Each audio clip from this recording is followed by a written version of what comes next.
I called the cops on my stepdad 2 summers ago. My mother and his relationship started the moment she caught my abusive father cheating on her through text messages he was sending to his mistress. I will add that my stepdad confessed his feelings to my mom a whole year before the events of my parents' separation took place, which she turned down because she was literally in a marriage already. The first time I met him, I wasn't sure what to think, honestly. I needed to know if he would treat my mom, older brother, and me respectfully. Well, let's just say that my stepdad started attempting to control me as if he were my dad. This pissed me off, and I had expressed this to my mom multiple times, but to no avail.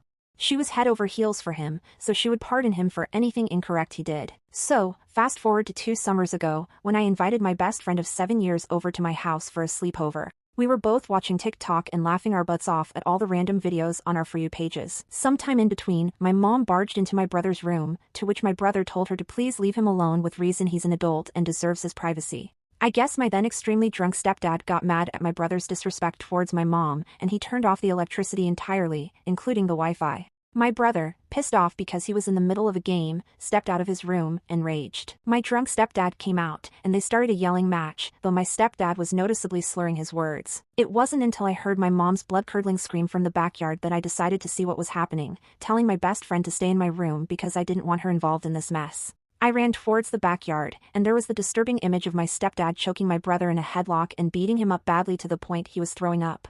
Mind you, my uncle and grandma were living with us too, so they tried to fight back for my brother, and my stepdad pushed both of them to the ground with force. My stepdad started yelling that he was better than my dad. My mom was the only one who was not doing anything, watching as my brother was literally fighting for his life. I called the cops as soon as I got back inside to report a case of domestic violence. At this point, I was in tears, and my best friend was trying her best to comfort me. The cops came quickly and arrested my stepdad. The paramedics came a bit later to take my brother to the hospital as he was in critical condition. My mom was screaming at me for calling the cops on my stepdad, and she ended up bailing him out of jail the next day, which ended with everyone but me getting kicked out of the house because, in my stepdad's words, he didn't want those traitors in his house. My grandma and uncle were meant to testify for my brother, but my mom threatened to leave them homeless or get them deported, and they ended up not going to court. So, AITA for having called the cops should further legal action have been taken in this scenario.